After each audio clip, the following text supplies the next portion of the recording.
इंसान चाहे कितने ही रिश्तों के बंधन से क्यों ना बंधा हो, जज्बातों की कितनी ही बेड़ियों ने उसे क्यों ना जकड़ रखा हो, वो स्वतंत्र है। हमारी इस मेल डोमिनेटेड सोसाइटी में इस आज़ादी का हक सिर्फ मर्दों को नहीं, औरतों को भी है। पर ये छोटी सी बात बहुत से लोगों के पल्ले नहीं पड़ती। जहाँ जुल्म और शोषण है, वहाँ प्रतिहिंसा और अपराध।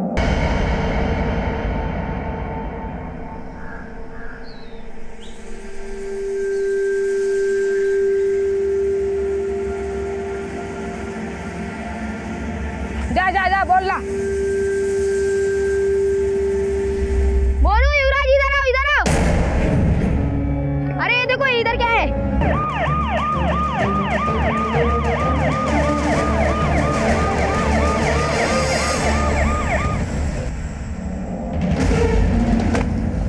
फोन किसने किया था? सर मैंने किया था, बच्चों ने मुझे बताया कि इधर कुछ तो गिरा है, इसलिए मैंने आपको कॉल किया।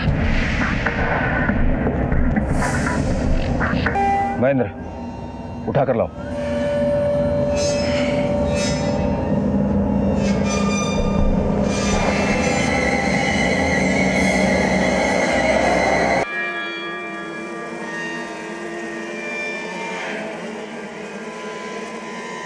सर पैरों की जोड़ी है। सर ये देखिए, नेल पॉलिश भी लगी हुई है, किसी औरत के हैं। एक काम करो, फॉरेंसिक टीम बुलवाओ और आसपास के पूरे इलाके को अच्छे से छान मारो। अगर पैर मिला है तो बाकी का हिस्सा भी आसपास ही होगा। सर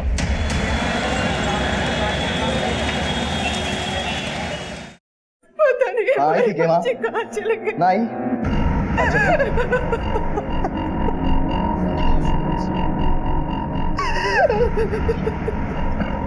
क्यों यार? 2-3 किलोमीटर तक सबने पता कर लिया, कहीं कुछ पता नहीं चल रहा, कोई कुछ ना बता पा रहा। उसकी सारी सहेलियों को भी मैंने फोन कर लिया, कहीं ना गई।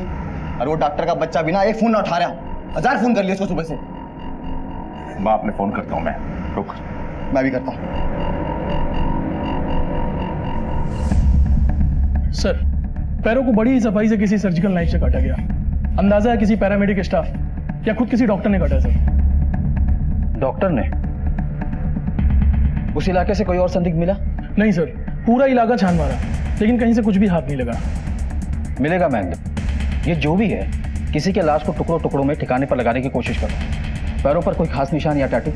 नहीं सर, पोस्टमार्टम रिपोर्ट में भी ऐसा कुछ जिक्र नहीं है, पर रिपोर्ट से एक बात तो कंफर्म है कि ये टांगे किसी लड़की की ही हैं। एक काम करो, सारे चेक पोस्ट पर अलर्ट जारी कर दो। एक भी गाड़ी बिना चेकिंग के आगे न जाने पाए। खबरियों को अलर्ट करो और उस इलाके में जितने भी संदिग्ध हैं सबसे पूछताछ करो और इस इंफॉर्मेशन रिपोर्ट को सारे थाने में सर्कुलेट करा दो। शायद वहां से कोई सुराग नहीं। सर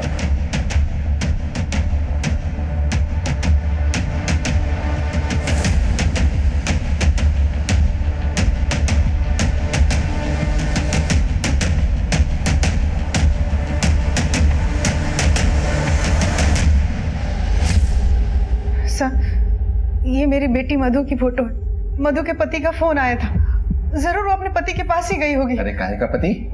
उसी ने भगाया उसे, और मैं तो ठीक से नेट बोलने दीजिए ने। दोनों ने लव मैरिज की।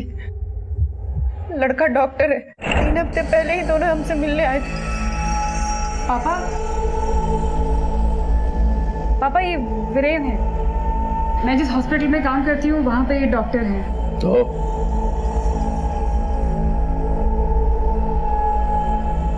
पापा हमारा अफेयर चल रहा है पिछले 3 महीनों से। क्या कह रही तू? पापा ये चाहते हैं मुझे, और मैं भी। सर हम दोनों एक दूसरे से ब्याह करना चाहे हैं। और फिर एक दिन हेलो मम्मी, वीरेन जी और मैंने शादी कर ली है। अभी उसकी शादी की बात गले से उतरे भी नहीं थी कि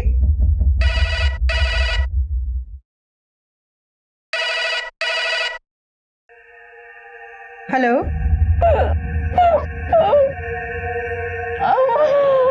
मधु, मधु तू रो क्यों रही है? तू ठीक तो है ना? ठीक नहीं हूँ मम्मा, वीरेन ने मुझे बहुत मारा। मेरी नौकरी भी छुड़वा दी। आजा मेरी बच्ची, आजा अपने घर आजा।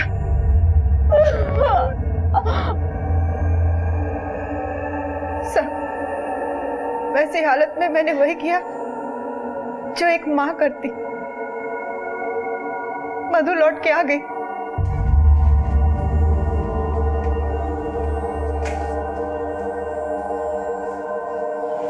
मम्मा, मधु,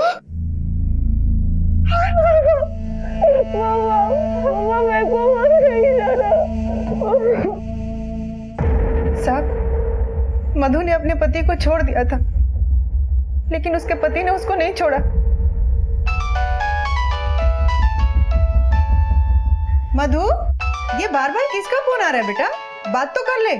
वीरेन का फोन है माँ, हॉस्पिटल मिलने के लिए बुला रहा है। बिल्कुल मत मिलना उससे। मम्मा, मैं सोच रही हूँ उससे मिल लेती हूँ, मिलके किस्सा ही खत्म करती हूँ। उसको बोलती डिवोर्स पेपर तैयार करे, मुझे रहना ही नहीं इसके साथ। तलाक लेने को कह के गई थी, तब से लौट के आई ही नहीं। अरे लौट के कहां से आएगी वो, जब वही लेके गया उसे।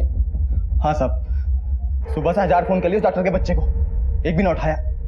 बस एक बार कहीं मिल जाए, उसे मार मार के ना सर से प्यार इसका भूत पाता। अरे चुप, शांत हो जा। उसके पति का एड्रेस है आपके पास? जी।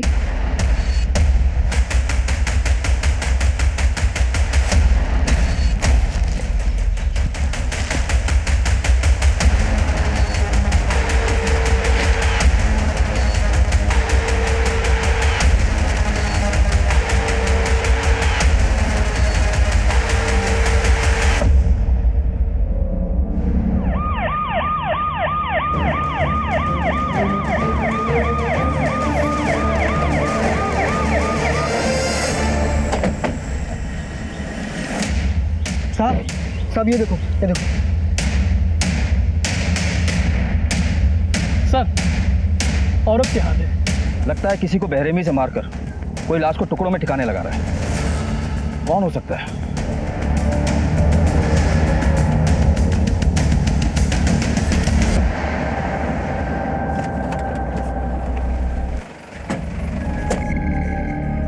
दो तीन दिन रोज आना पड़ेगा पट्टी कराने के लिए।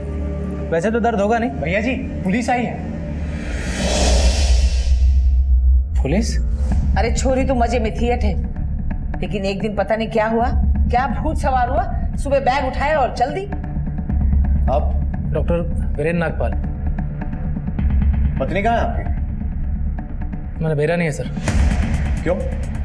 बुलाने के लिए फोन किया था ना उसे। सर किया था पर वो आई नहीं, दोबारा फोन किया तो फोन स्विच ऑफ था। लेकिन मधु के माँ बाप का बयान है कि तुमने, बल्कि आप सबने बहुत तकलीफ दी है उसे, मारपीट की है उसके साथ। कैसी बातें कर रहे हैं आप साहब? वो तो मजे में थी ये। अम्मा, सर बात दरअसल ये है कि ये जो मधु के घर वाले हैं एक नंबर के जाहिल लोग हैं। मुझे तो बात करते नहीं ये लोग, बात तक गाली या हाथ छोड़ देंगे। उस दिन जब मैं और मधु इनके पास अपनी शादी का प्रपोजल लेकर गए थे तो हम अपनी बिरादरी के बाहर अपनी लड़की की शादी नहीं कर सकते। अपने दिमाग में बात बिठा ले बस। भाई पापा चुप, मेरी अंग्रेजी मत जा रहा है। अब देख डॉक्टर साहब, अगर तो परमिशन मांगने आए ना, वो तो किसी कीमत पे ना मिलने वाली। अरे बाकी रही तुम दोनों की अफेयर सफेयर की बात, इसको ना यहीं की यहीं खत्म कर दो, यही तुम दोनों के लिए अच्छा होगा। समझ गया? देखिए आप थोड़ा ना सलीके से पेश आए। अच्छा खड़ा यहाँ से बाहर निकल घर से, चल चल अपने कमरे में चल। सुन ले, चुप। अगर आज के बाद तुम दोनों साथ दिख गए ना तो सामने वाले पेड़ पे माँ खत्म उल्टा काट कर खा दूंगा। समझ गए? अच्छे, अरे चल चल। इन्हीं तमाशों के बीच सर एक दिन मधु मेरे पास आई। इनकी दवाइयाँ कंटिन्यू रखना, ठीक है? Madhu, so sorry. ठीक हो तुम? ठीक हूँ। I am so sorry Viren, I shouldn't have taken you there. मुझे वहां तुमको लेके ही नहीं जाना चाहिए था।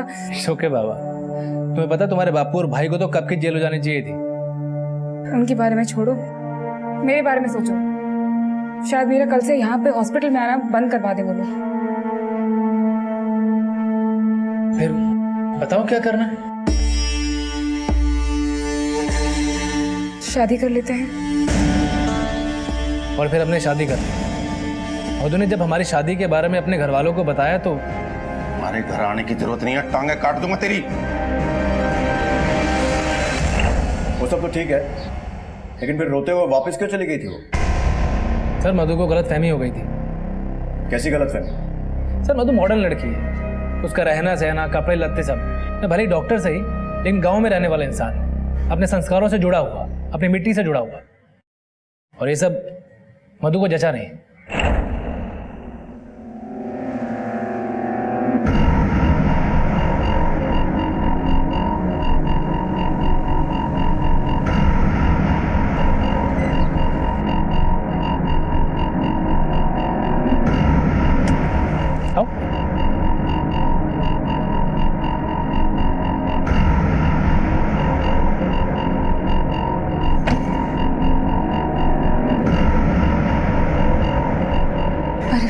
पर ये तो गांव है। हाँ, हमारा घर गांव में ही तो है। फिर यहाँ पे रहना पड़ेगा। हाँ बिल्कुल, यही तो रहना है हमें। हाँ। बाबूजी, भैया तो बहू ले आए। वीरेन, ये क्या नौटंकी से? अम्मा, जो थारी बहू से पहुंचो।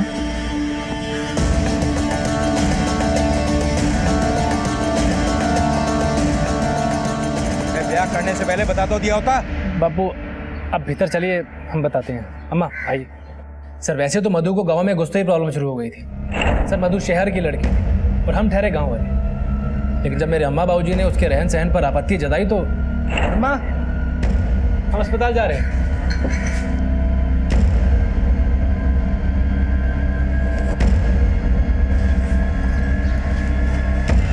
वीरेन, यो बेहुदा कपड़े पहन के किस जा रही है? बेहुद? पापा जी हॉस्पिटल जा रही हूँ मैं। ये कौन सा अस्पताल? शादी हो गई है, चुपचाप घर पे रहो। पापा जी मैंने घर पे क्या करना है? हमारे अपने खेत हैं और हमारे यहाँ की औरतें खेत पे काम करने से। चल जा भीतर। मधु तुम आज घर पर ही रुक जाओ, मैं अस्पताल में मना कर दूंगी। हाँ? क्या मना कर दोगे? जॉब है मेरी, मेरे लिए मेरा करियर बहुत इंपॉर्टेंट है, तुम जानते हो ये। बीकॉम किया मैंने, घर पे वेले बैठने के लिए नहीं। नंगा नाच नचाने के वास्ते लाए छोरी। तमीज से बात करी मम्मी जी। हाँ। माफी my foot. Madhu, Madhu. Sir एक तरफ हमारे अम्मा बाबूजी थे और एक तरफ हमारी बीवी थी, और मैं दोनों के बीच में पिस कर रह जाता था। मधु हाथ जोड़ रहा हूँ यार, मेरे पीछे मत माफ कर दो मुझे। नहीं रहना तुम्हारे साथ। तो हम सॉरी सॉरी बोल तो रहा हूँ, अरे हाथ जोड़ रहा हूँ तुम्हारे। मधु सर मैं मानता हूँ कि हमारी गलती है, मुझे उस पर हाथ नहीं छोड़ना चाहिए था, पर सर मैंने उसे सॉरी बोला, हाथ भी जोड़े, फिर भी वो आई नहीं। लेकिन मधु के घर वालों का कहना है कि सिर्फ एक थप्पड़ नहीं मारा था, मारपीट की गई थी उसके साथ, बहुत चोटें आई हैं उसे। सर झूठ है ये। तो जब वो चली गई थी तो फिर उसे फोन क्यों किया था? सर मैंने उसको सॉरी बोलने के लिए फोन किया था। मधु फोन कर करके दिमाग मत खराब करो मेरा। मधु प्लीज मेरी बात तो सुन लो एक बार। मुझे कुछ नहीं सुनना है, दोबारा फोन मत करना यहाँ पर। एक बार आके जरा हॉस्पिटल में मिल तो लो। मुझे नहीं मिलना तुमसे। मुझे हॉस्पिटल बुलाया था पर वो आई नहीं। ठीक है,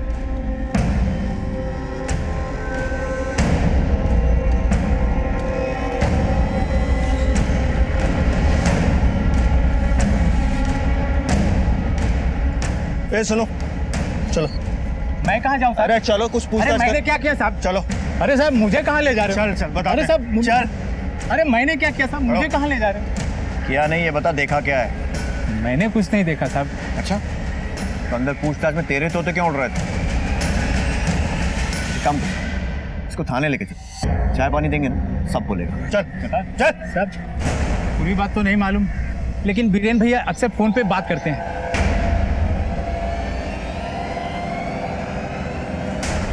पता नहीं किस बात का गुस्सा था, उस दिन बीरेन भैया ने भाभी जी को मारे, बहुत मारे।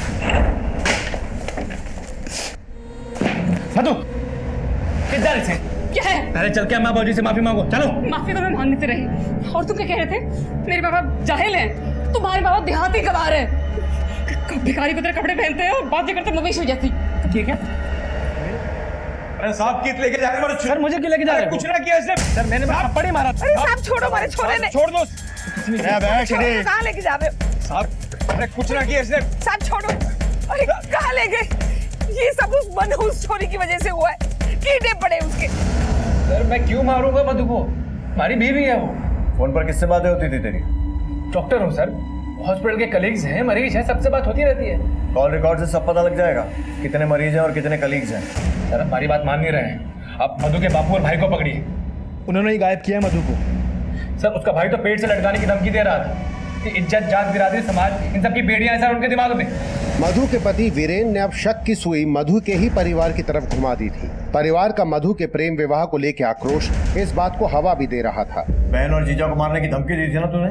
हाँ साहब दी थी, धमकी दी थी। मारा भी था उस नाली के कीड़े को, और उसको नहीं अपनी बहन के भी 2 थप्पड़ मारे थे।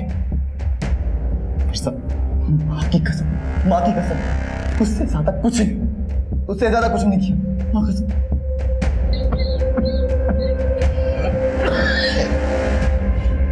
सर वो डॉक्टर अपने सर के तो में तो हमारे सर पे तोप रहा है। बिरादरी की बहुत चिंता है ना तुम्हें? ना सर ना, इतनी भी ना है कि मैं अपनी बेटी को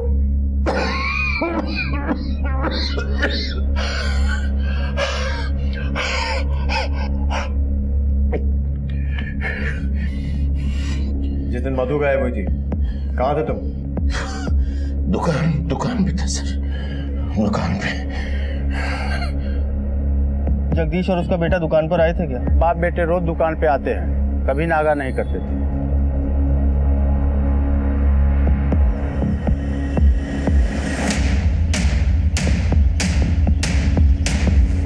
और मेन रोड पर अगर कोई सीसीटीवी दिखे तो फुटेज निकलवाओ। इतनी दूर लाश को जरूर गाड़ी में लाए होंगे। बॉडी को पोस्टमार्टम के लिए भी भेज दो। साहब एक तो मेरी बेटी गायब है, उस पर से आपने मेरे पति और बेटे को बंद करके रखा है। बंद नहीं किया है, पूछताछ के लिए बुलाया था इन्हें, छोड़ भी रहे, और शक की बिना पर वीरेन को भी गिरफ्तार किया है हमने। बहुत सही, ये तो बहुत सही किया साहब आपने। तो उलट पड़ेंगे ना सब कुछ उगलेगा, अच्छे से झुकाई करना साहब। चुप कर, हमें क्या करना और क्या नहीं ये पता है।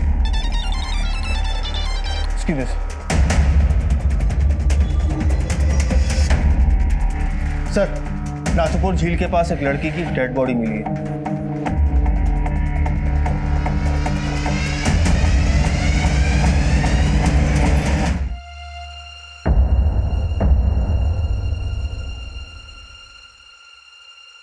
ये मंगलसूत्र बॉडी के ऊपर मिला था।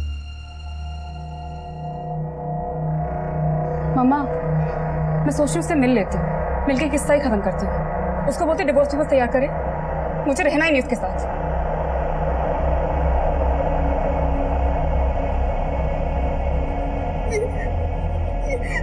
ये तो मेरी मधु का है।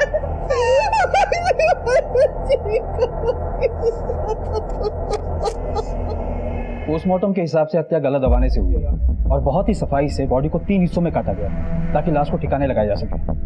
सर्जिकल नाइफ से, फिर किसी नुकीले पत्थर से चेहरा भी कुचला गया है।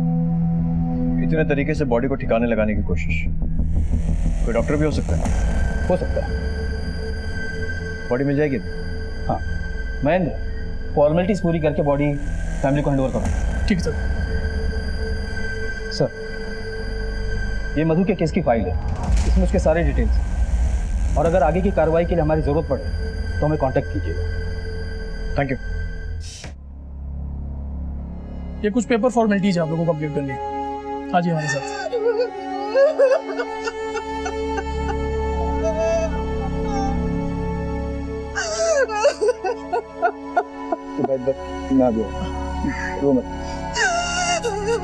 गुमशुदा मधु की लाश मिल गई थी, इसलिए पुलिस ने पिता और भाई को अंतिम संस्कार करने के लिए रिहा किया, लेकिन वो शक के दायरे से बाहर नहीं हुए थे। और जब जगदीश गुप्ता मधु की अस्थियां गंगा जी में विसर्जित करने ऋषिकेश पहुंचे और फिर जो उन्होंने देखा, उससे इस केस में अचानक 180 डिग्री का मोड़ आ गया।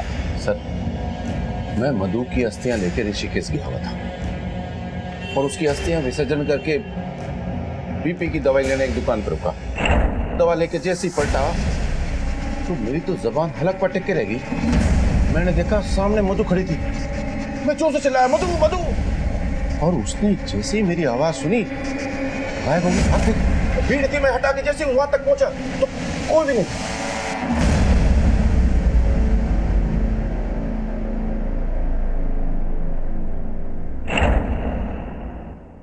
अगर वो वाकई में मधु थी तो भागी क्यों? हमें क्या पता? आपको पूरा यकीन है कि वो मधु थी? मधु मेरी बेटी, अपनी बेटी को पहचानने में कैसी गलती कर सकता हूं मैं? अब जानते हैं आप क्या कह रहे हैं? आप अपनी बेटी की लाश जला चुके हैं, अस्थियां विसर्जित कर चुके हैं। अब जिंदा कैसे हो गई वो? मैंने तो जो देखा मैं वही बता रहा हूं।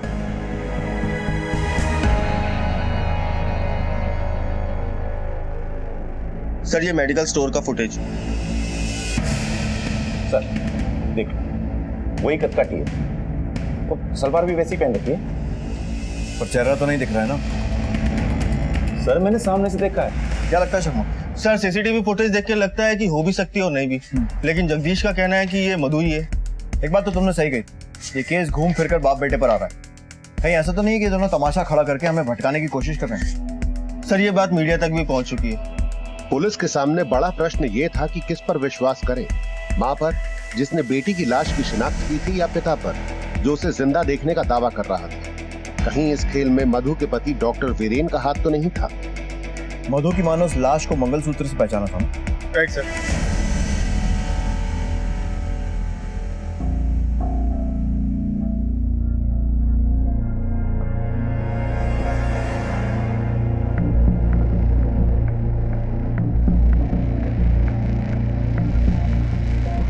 आपने कहा था कि वो मंगलसूत्र मधु का है और वो लाश भी मधु की, और अब आपके पति दावा कर रहे हैं कि मधु जिंदा है और उन्होंने उसे देखा है। क्या चल क्या रहा है आप लोगों का? सर मुझे पूरा यकीन है कि वो मंगलसूत्र मधु का ही है, और फिर मैं अपनी बेटी का मंगलसूत्र पहचानने में धोखा कैसे खा सकती हूँ? और रही बात मेरे पति के बयान की, वो तो जांच आप लोग कर ही रहे हैं ना। ठीक है, अब वो मंगलसूत्र ही बताएगा कि वो किसका है। सर मधु मर्डर केस में जो लाश मिली है, ऐसा बताया जा रहा है कि वो लाश मधु गुप्ता की नहीं बल्कि किसी और की है। पुलिस विभाग से इतनी बड़ी गलती कैसे हो सकती है कि लाश की पहचान किए बिना उसका अंतिम संस्कार कर दिया गया है? सर लाश की डीएनए टेस्टिंग अब तक क्यों नहीं की गई है? देखिए हम लोगों की जांच जारी है। सर वो लाश अगर मधु गुप्ता की नहीं है तो फिर किसकी है? हम लोग मामले की नए सिरे से तफ्तीश कर रहे हैं, जैसे कोई जानकारी मिलेगी आपको देंगे। लेकिन काफी वक्त निकल चुका है सर, काफी वक्त निकल चुका है सर। पीछे माफी माय फुट। तुम्हारे बाबा देहाती गवार है, भिखारी की तरह कपड़े पहनते हैं और बातें करते मवेशी हो जाती।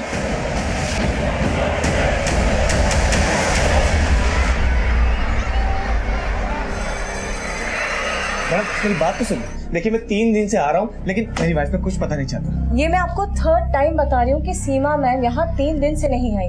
आप चाहिए तो हमारा अटेंडेंस रजिस्टर चेक कर लीजिए सर, आपको खुद समझ आ जाएगा। आपको कहीं भी उनके सिग्नेचर नजर आ रहे हैं? देखिए मैंने हर जगह उसको ढूंढा, लेकिन वो कहीं नहीं मिली। मेरी बच्ची को देखिए, रो रो के आधी हो चुकी। सर मैं बिल्कुल समझती हूँ, मैं आपको सजेस्ट करूंगी कि आप पुलिस के पास जाइए। मैं पुलिस में भी जाके इन्फॉर्मेशन कर चुका हूँ। सर देखिए, अगर मुझे कुछ पता चलता है तो मैं आपको बता दूंगी।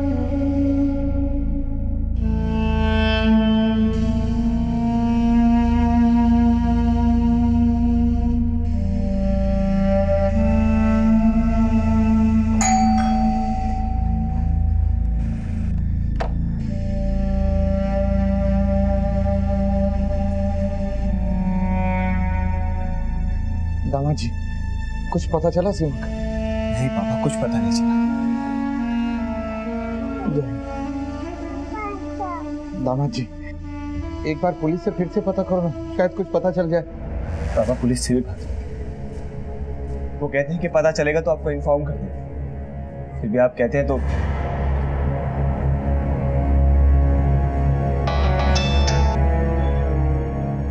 हेलो सर, मैं दीपक बोल रहा हूँ। सीमा का कुछ पता चला? हमारी टीम जांच कर रही है, जैसे कुछ पता चलेगा सबसे पहले मैं आपको बताऊंगा। सर मेरी 2 साल की बच्ची माँ माँ पुकारती, फिर माँ के क्या हाल होता आप समझ सकते हैं ना। हम लोग इंक्वायरी कर रहे हैं, जैसे कुछ पता चलेगा हम आके बताएंगे।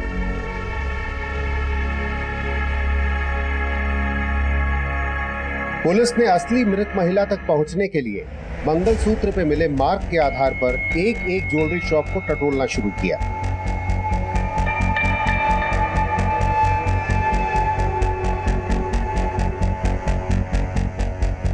हाँ सर, ये हमारी दुकान का है। इसको हम ऑर्डर से बनवाते हैं सर। बता सकते हैं किसने बनवाया था? सर बिल्कुल, चेक करना पड़ेगा।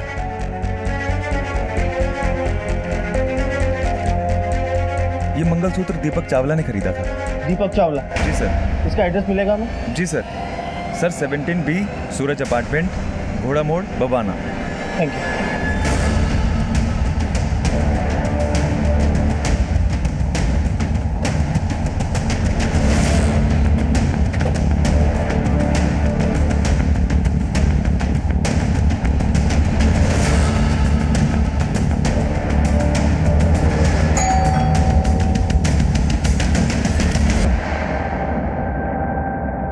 ये लोग दिल्ली के नरेला थाने से आए। मेरी बीवी मिली? कुछ पता चला उसका? हमें एक लड़की की डेड बॉडी के पास से ये मंगलसूत्र मिला। पहचानते हैं इसे?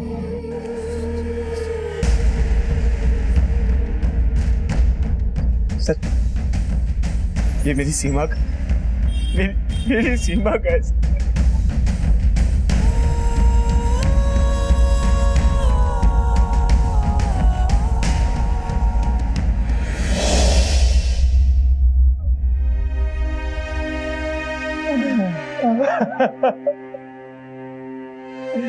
मुझे ले चलिए वहाँ, एक बार बेटी की लाश तो देख लो।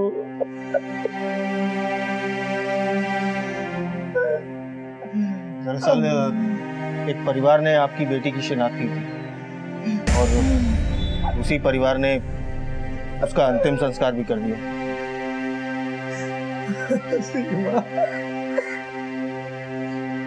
सर आप मजाक कर रहे हैं? ऐसा कोई कर सकता है क्या? और आप इतने यकीन के साथ कैसे कह सकते हैं कि जो लाश मिली है वो मेरी पत्नी की है?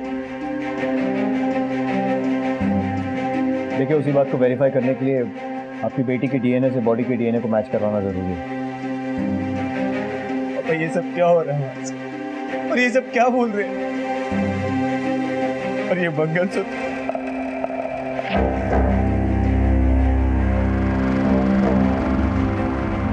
सर, सीमा से जुड़े हर पहलू को हमने तहकीकात किया, अभी तक कुछ नहीं मिला। हमने उसके कॉल रिकॉर्ड्स भी देखे। एक नंबर है 76123 जिससे सीमा को बार बार कॉल किया गया था। 4 महीने में 253 बार कॉल किया गया था और सीमा भी इस नंबर पे बार बार कॉल करती थी। इसका नंबर? सर प्राइवेट नंबर है, अनलिस्टेड है। टेलीफोन कंपनी को इस नंबर की डिटेल भेजने के लिए बोला है। 2-3 दिन में आ जाएगा। फिलहाल ये मोबाइल स्विच ऑफ। सर, ये सीमा हत्या के तार कहीं मधु केस से तो नहीं जुड़े हुए? हो सकता है, क्योंकि ये डॉक्टर वीरेन भी किसी औरत से फोन पर बात कर रहा था।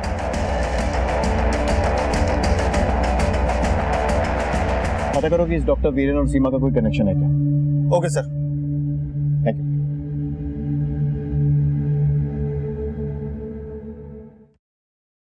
पहचानता है इसे? ना सर, नहीं जानता। देख, सच सच बोल दे, वरना फसलें साबुत नहीं बचेंगी तेरी। जिस तरह से लाश के हाथ पैर काटे गए हैं वो कोई प्रोफेशनल डॉक्टर ही कर सकता है। तू भी तो डॉक्टर है ना? सर अम्मा की कसम सर, मैं नहीं जानता हूँ इसे ये कौन है। सर, जिस नंबर से सीमा की फोन पे बातें हो रही थी उस नंबर को ट्रेस करिए। किसी राजेश निगम का नंबर है, पता लगा। Okay sir.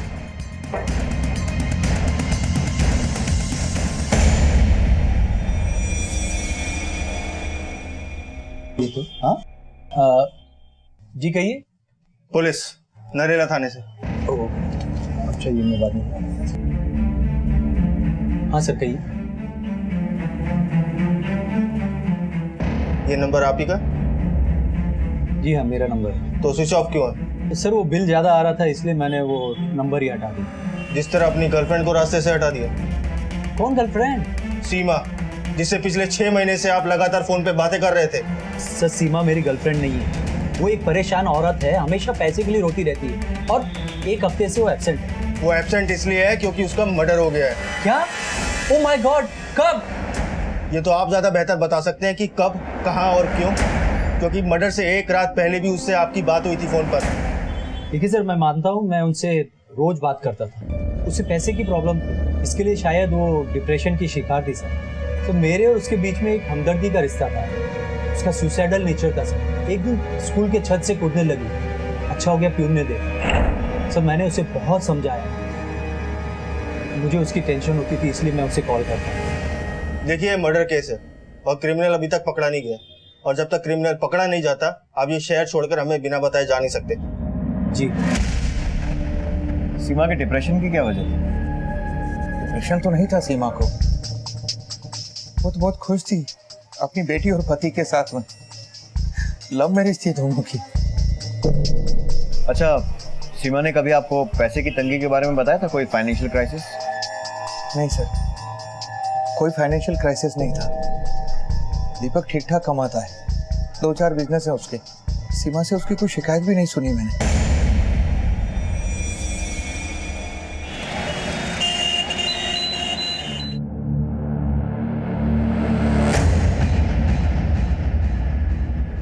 अरे बेटा कैसा है वो? बेटा क्या हुआ? बड़े दिनों बाद दिखाई दे रहा है। सब ठीक? हाँ।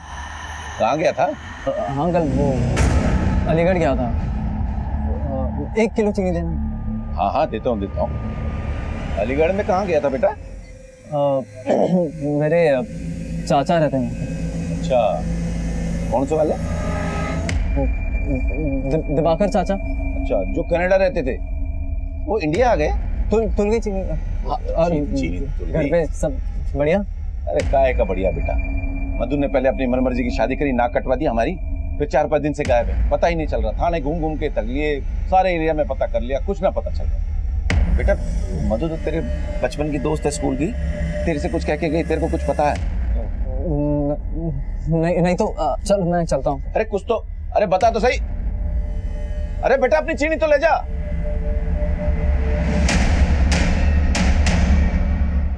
मधु के नाम से जिस महिला का अंतिम संस्कार कर दिया गया था, उसकी पहचान पुलिस ने सीमा चावला के रूप में खोज निकाली थी।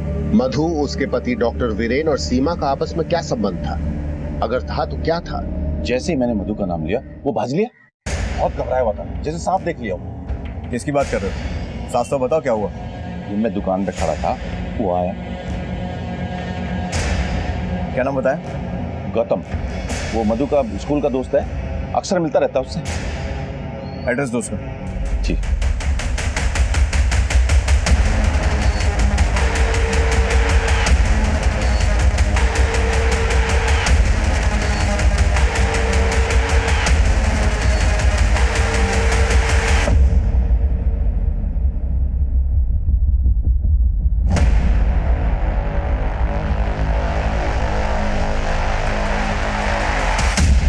चल सच से बता, वरना 4 लठ पड़े ना तो अपने आप पकने लगेगा। मधु के बारे में जो कुछ भी मालूम है शुरू हो जा बोलना। मधु से मेरी मुलाकात दुकान में हुई थी सर। अरे मधु, बीकॉम टॉप कर तू गले भी क्या कर रही है? क्या चाहिए ये बता। ये गुस्सा क्यों हो रही है? हम तो तेरे स्कूल के फ्रेंड है ना। कुछ प्रॉब्लम है तो बता ना। बोलना क्या हुआ?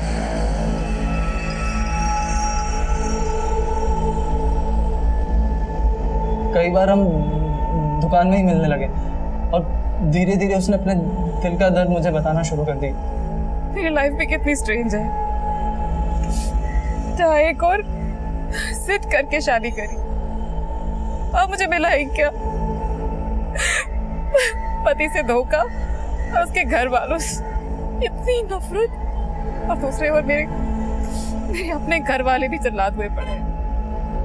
तो तू यहाँ कर क्या रही है यार? इतनी पढ़ी लिखी है, निकल जाना यहाँ से। कहाँ जाऊँ? एक जगह है, वहाँ यहाँ के परिंदे भी परनिवास है, और नौकरी तुझे यूं मिल जाएगी। और फिर वो घर छोड़कर आ गई। जा कहाँ रहे हैं? मुरादाबाद। वहाँ मेरे एक दोस्त का घर खाली है, बिल्कुल खाली। अभी वो मुरादाबाद में है।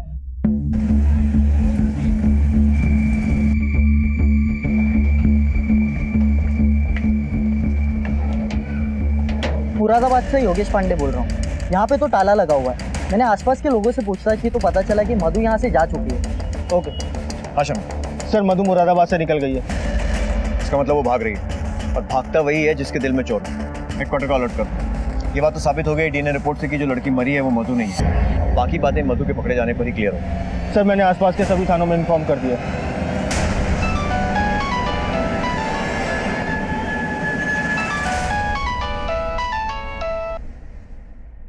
हेलो बेटा, कहाँ है तू? प्लीज घर आ जा, घर आ जा बेटा।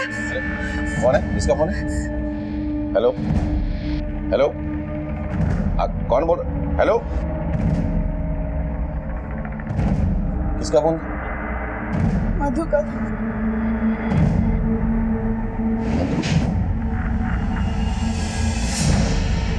सर, अभी अभी मधु ने अपनी माँ को कॉल किया था। गुड, मतलब सबका नंबर सर्वेलेंस पे डालने का कोई तो फायदा होगा। कहाँ का number? Sir, Ghaziabad.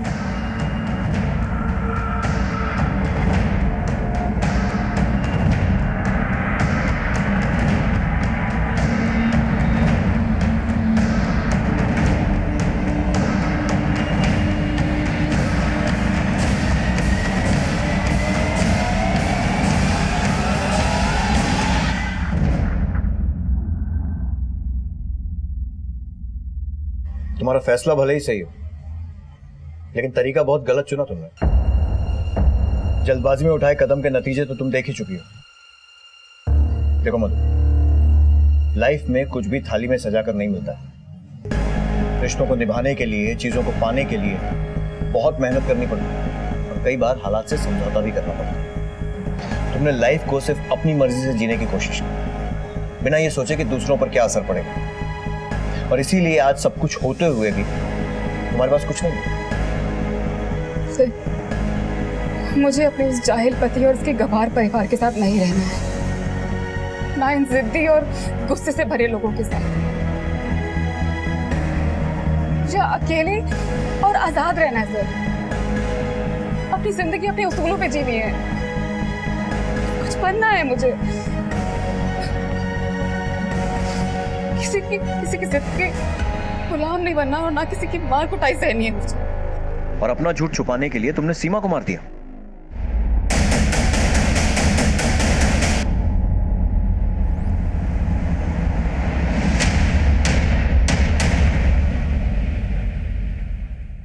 Okay sir, जिन 3 एरियाज में हमें वो बॉडी पार्ट्स मिले थे, उस एरिया के मोबाइल टावर के रिकॉर्ड्स आ गए हैं, और उनमें से एक एरिया में दीपक चावला का मोबाइल एक्टिव था।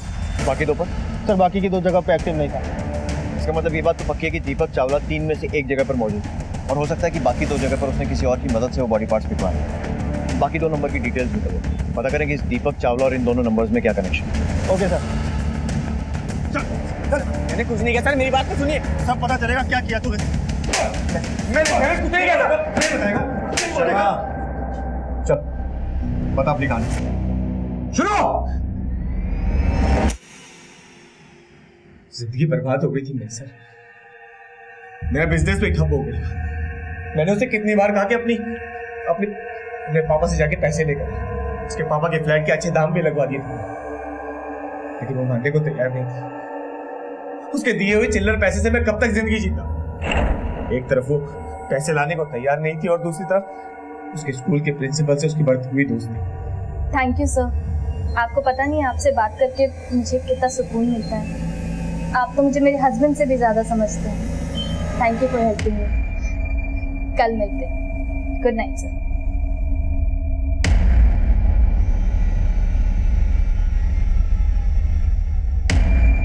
कर ली अपने यार से बात? वो जो शट अप, वो यार नहीं दोस्त है मेरे। दोस्त है? दोस्त है वो तेरा? इधर सुन मेरी बात। दोस्त है वो तेरा दोस्त है यार, मुझे नहीं। उसकी सुनिए, अब मेरी सुनिए। अपने बाप के पास जाओ, फ्लैट बेच के पैसों का इंतजाम कर, वो भी जल्द से जल्द। मैं तुम्हें पहले भी कह चुकी हूँ, मैं ऐसा कभी नहीं करूंगी। क्यों नहीं करेगी तू? है सीमा, छोड़ो मुझे। मेरी बात सुन सीमा।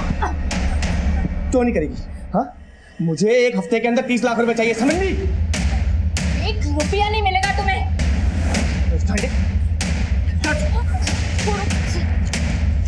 ये पकड़ ये पेपर।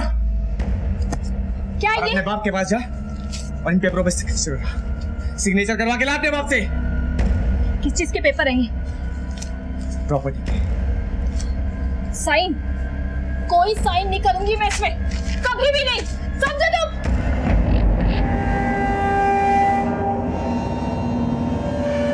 डॉक्टर नारंग, 10 लाख रुपए का लालच देकर मैंने अपने डॉक्टर दोस्त नारंग को अपने घर में,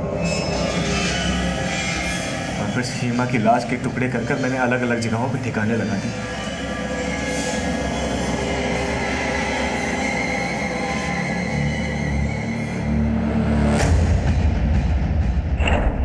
मैं उसे मारना नहीं चाहता, वो गलती से मुझे न्यूज़ में जब पता चला कि सीमा की लाश का किसी और परिवार ने अंतिम संस्कार कर दिया तो मैं निश्चिंत हो गया कि अब मुझे कोई नहीं पकड़ सकता। और फिर जब आप लोग मंगलसूत्र को लेकर मेरे पास आए तब मैंने अपने आप को बचाने की कोशिश की, मगर पकड़ा गया। उठाकर लाओ उसको। Yes sir. लाश को काट कर ठिकाने लगाने के जुर्म में डॉक्टर नारंग को भी दोषी पाया गया और सजा सुनाई गई। अपनी जिंदगी की गाड़ी को जल्दी पटरी पे डालने के लिए गलत रास्ता चुनने से कभी मंजिल नहीं मिल सकती, इसलिए कामयाब जिंदगी के लिए सूझबूझ, सब्र और एडजस्टमेंट भी जरूरी है। देखते हैं हमारे आज के एपिसोड की दूसरी कहानी। Of one identity in the basic of demand, MU.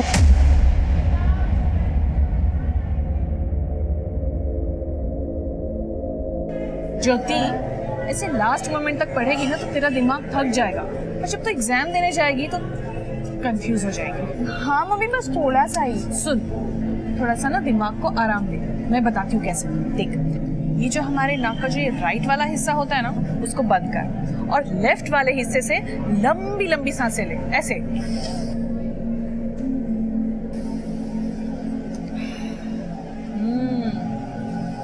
Mummy मुझसे नहीं होगा। मम्मी यहाँ पर मैं टेंशन में हूँ और आप हंस रहे हो। तेरी टेंशन कम करने के लिए तुम्हें ये सब कर रही हूँ, ऐसे मुंह लटका के नहीं, स्माइल करते हुए एग्जामिनेशन हॉल में जाना चाहिए।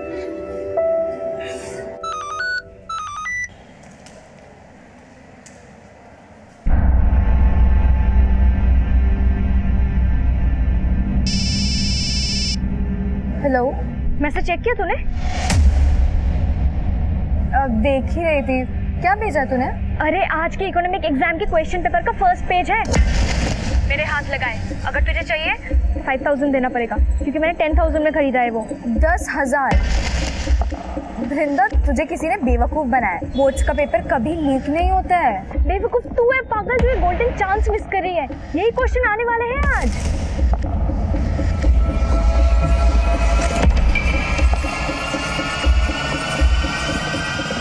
Hello, law of dimension utility definition बोलना भाई, भूल गया हूँ यार। वृंदा, तूने तो 10,000 अपने वेस्ट कर दिए, लेकिन मुझे तेरी तरह बेवकूफ नहीं बनना है। तुझे नहीं लेना ना तो मत ले, पर लेक्चर मत दे एटलीस्ट, ठीक है?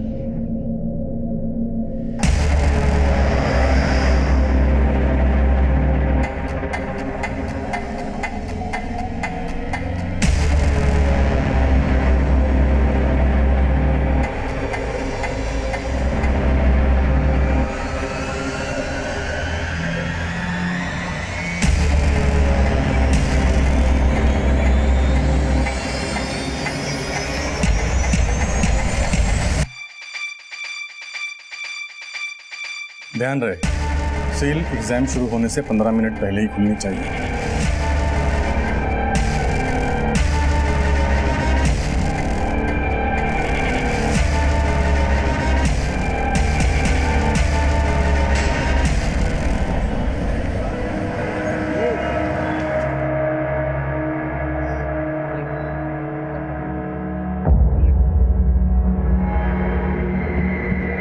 भाई, पापा ने अभी ऑनलाइन पैसे ट्रांसफर किए हैं। जल्दी जल्दी बता, क्या क्वेश्चन आने वाले इकोनॉमिक्स एग्जाम में?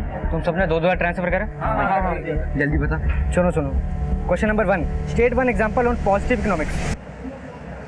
Question number 2, what is mean by inelastic demand? Compare it with perfectly inelastic demand. अरे हिंदी वाले मीडियम में बोलना है, समझ में नहीं आ रहा है। अबे मेरे पास सिर्फ इंग्लिश वाले हैं। हिंदी में तुम सब खुद ट्रांसलेट करो। Question number 3।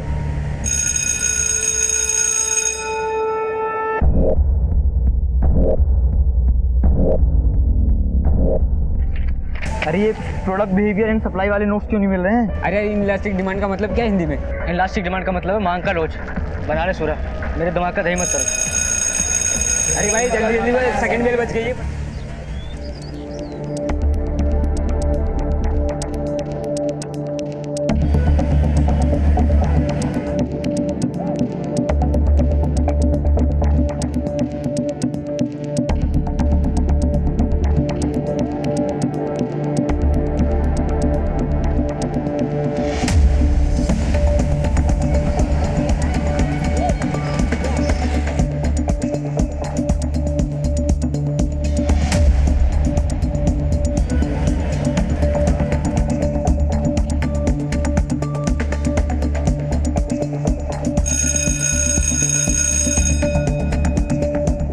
हरी अप गाइस, थर्ड बेल बज चुकी है। Come on quick.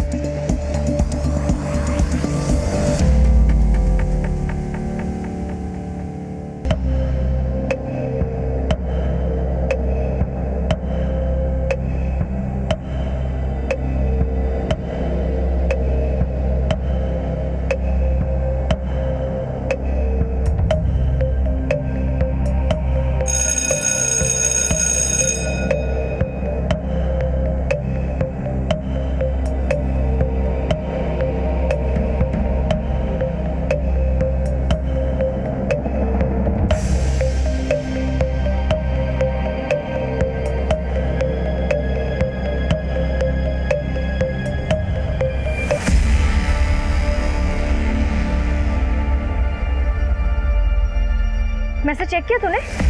अरे आज के इकोनॉमिक एग्जाम के क्वेश्चन पेपर का फर्स्ट पेज है। ये तो वही सारे क्वेश्चन हैं जो मुझे वृंदा ने भेजे थे।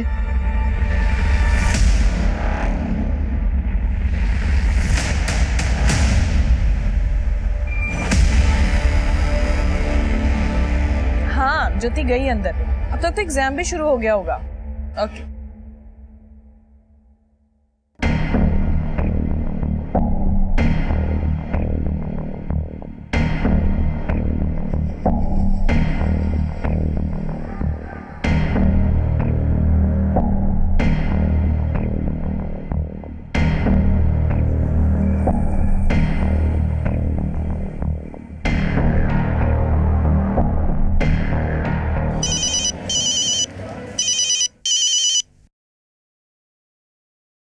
Good afternoon, Archana Tripathi here.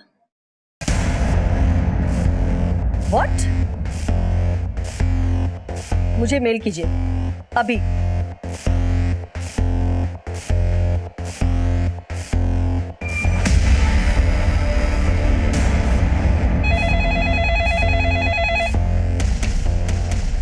Hello.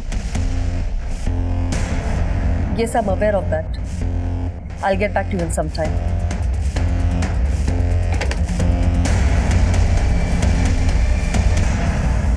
जूही, हमें स्टूडेंट्स और पेरेंट्स के कंप्लेंट्स कॉल आ रहे हैं। 12th क्लास का इकोनॉमिक्स का क्वेश्चन पेपर लीक आउट हो गया है। मुझे भी इस तरह के बहुत सारे कॉल्स आए हैं। This is getting really serious.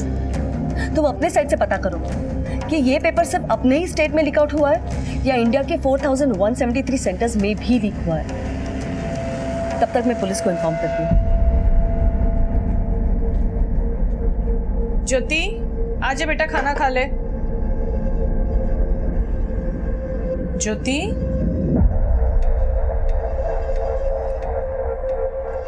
क्या बात है बेटा? देख रही हूँ जब से तुम एग्जाम देकर आई हो एकदम गुमसुम सी बैठी हो। एग्जाम अच्छा नहीं हुआ क्या?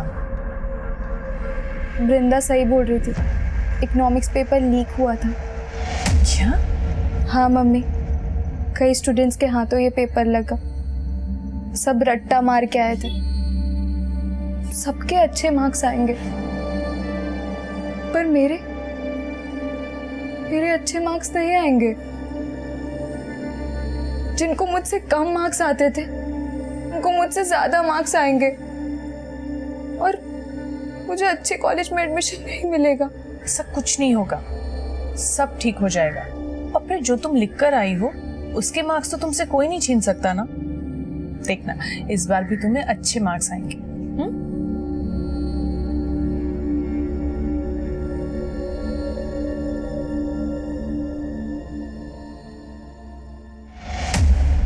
12th इकोनॉमिक्स एग्जाम की पेपर लीक होने के बाद देश के कई पुलिस स्टेशंस में स्टूडेंट्स और पेरेंट्स द्वारा भी इस मामले की शिकायत दर्ज करवाई जाने लगी और मामले की गंभीरता को देखते हुए यह केस क्राइम ब्रांच को सौंप दिया गया, जिसकी अगुवाई क्राइम ब्रांच के डीसीपी अंकित प्रकाश कर रहे थे। सर आगे आगे एनी अपडेट? सर वो क्वेश्चंस पेपर कई सोशल मीडिया ग्रुप्स पर बहुत तेजी से सर्कुलेट हुआ है, शायद स्टेट के लगभग सभी सेंटर्स में। त्यागी ये किसी एक सेंटर में नहीं, मुझे लगता है इंडिया के सभी सेंटर्स में ये पेपर लीक हुआ है। सोशल मीडिया अकाउंट्स के जितने भी ग्रुप्स में वो पेपर शेयर हुआ है उन सबको फिगर आउट करो। साउथ, ईस्ट, नॉर्थ, वेस्ट सब जोन्स की अलग अलग टीम्स बनाते हैं। इतने बच्चों से पूछताछ करना, I know it's very tough, लेकिन हमें हर हाल में उस सोर्स तक पहुंचना है जहां से ये पेपर सबसे पहले लीक हुआ। राइट साहब। 2 अप्रैल 2018 को होने वाले इकोनॉमिक्स के इम्तिहान का लीक क्वेश्चन पेपर जो क्राइम ब्रांच के सामने आया था वो हैंड रिटन था और इन 11 पन्नों की फोटोज 45 से ज्यादा सोशल मीडिया अकाउंट्स में सर्कुलेट किए गए थे, जिन्हें महंगी से महंगी और सस्ती से सस्ती बोली लगाकर खरीदा और बेचा गया था। और अब इन सोशल मीडिया ग्रुप्स में मौजूद फोन नंबर्स का पता लगाकर कई स्टूडेंट्स से पूछताछ की जा रही थी, लेकिन यही सामने आ रहा था कि स्टूडेंट्स से वो लीक पेपर खरीदे थे। लेकिन इसको लीक करने वाले असल गुनहगारों का पता लगाना समंदर में सुई खोजने जैसा साबित हो रहा था। अर्चना जी, 45 से भी ज्यादा सोशल मीडिया ग्रुप्स में ये पेपर सर्कुलेट हुआ है। उन ग्रुप्स में इंडिया के सभी स्टेट्स के नंबर हैं। इसका मतलब इंडिया के 4173 सेंटर्स में बच्चों को पहले से ही पता था कि कौन से क्वेश्चंस आने वाले हैं। सर, इस साल 12th में 12,73,000 स्टूडेंट्स ने एग्जाम दिए थे।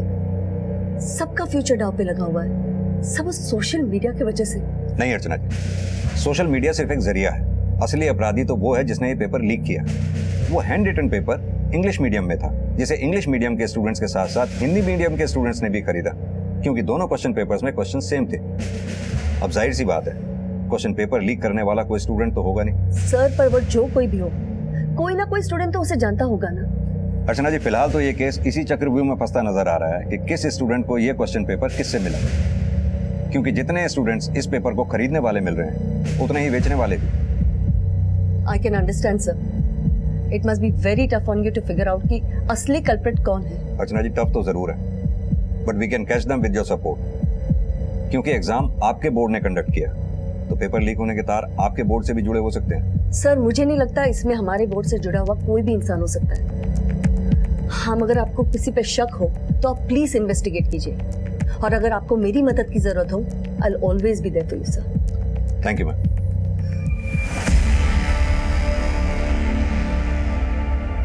12वीं क्लास के इकोनॉमिक्स क्वेश्चन पेपर लीक होने का मामला बहुत ही बड़े स्तर पे हुआ। चौंकाने वाली बात यह है कि पेपर्स एग्जाम के पहले 200 रुपए से लेकर 30,000 रुपए तक बिके।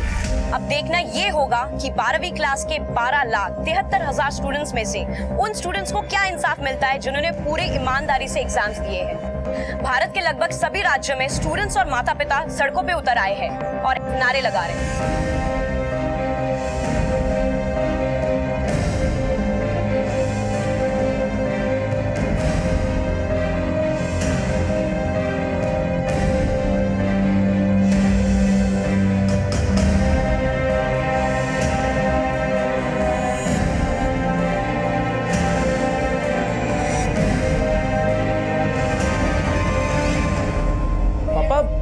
समझ में नहीं आ रहा है कि ये न्यूज़ सच्ची है फेक है। Fake news?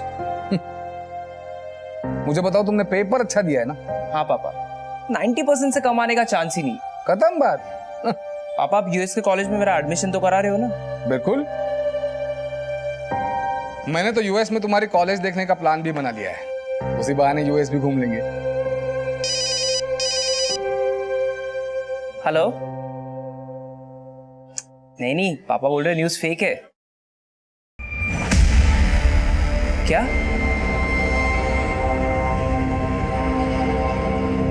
ज्योति, ज्योति, ज्योति, ज्योति।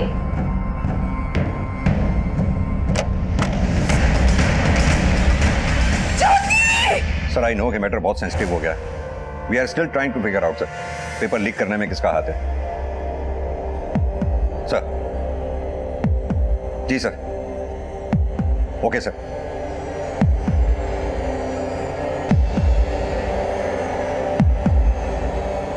हाँ त्यागी, पूरी टीम को मेरे केबिन में लेके आओ।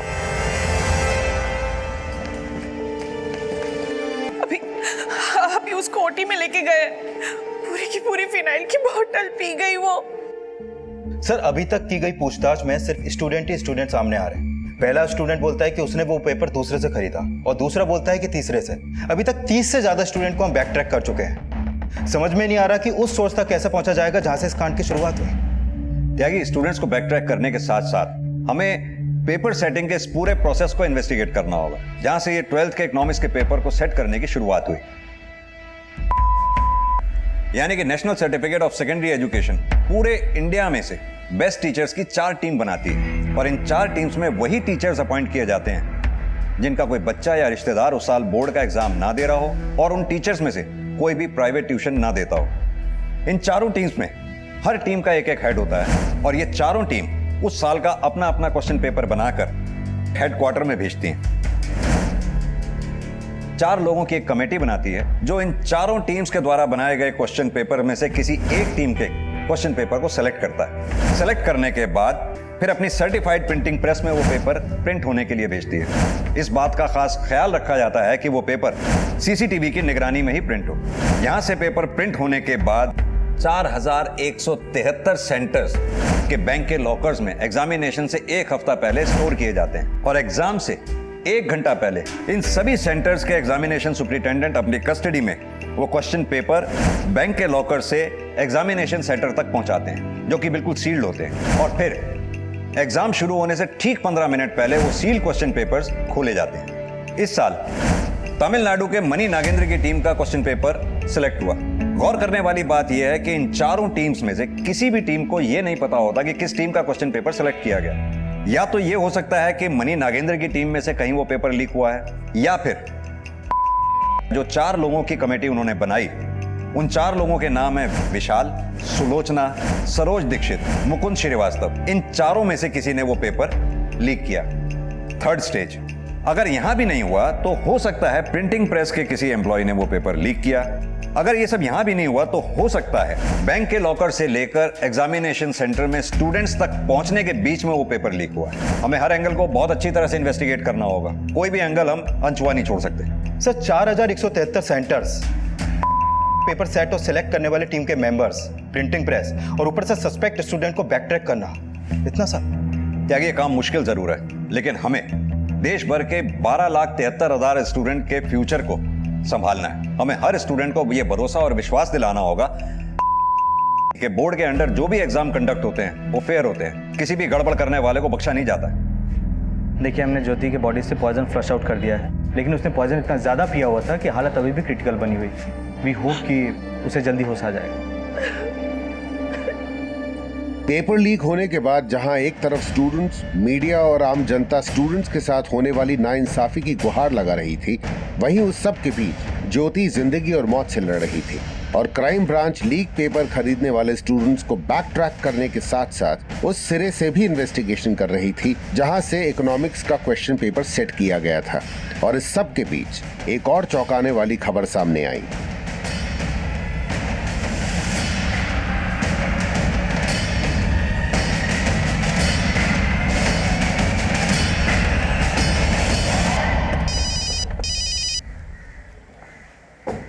जी अर्चना जी। सर आज 10th बोर्ड का मैथ्स का पेपर भी लीक आउट हो गया। क्या? सर कल रात मुझे एक मेल आई थी जो मैंने आज सुबह देखी है। उसमें सारी इन्फॉर्मेशन है और एक हैंड रिटन मैथ्स का पेपर भी है। सर आज सवेरे 10 का मैथ्स का पेपर शुरू हो चुका है। किसने भेजा ये मेल आपको? लगता है कोई विसल ब्लोअर है, उसमें अपने बारे में कोई इन्फॉर्मेशन नहीं दी है। ठीक है, काम कीजिए आप, वो मुझे मेल फॉरवर्ड कर दीजिए। 12वीं के इकोनॉमिक्स के पेपर के लीक होने के बाद 10वीं के बोर्ड का मैथ्स का पेपर भी लीक हुआ था। इस मुद्दे को मीडिया फिर से हाइप करने लगी थी और क्राइम ब्रांच का प्रेशर दोगुना बढ़ गया था। त्यागी, 10th के बोर्ड का मैथ्स का पेपर भी उसी तरह हाथ का लिखा हुआ है जैसे 12th के बोर्ड का इकोनॉमिक्स का पेपर था। दोनों की हैंडराइटिंग भी सेम सी लगती है। एक काम करो, हैंडराइटिंग एक्सपर्ट से ये टैली करवाओ और जिस आईडी के डायरेक्टर को वो मेल भेजा गया था, उसका आईपी एड्रेस चेक करवाओ।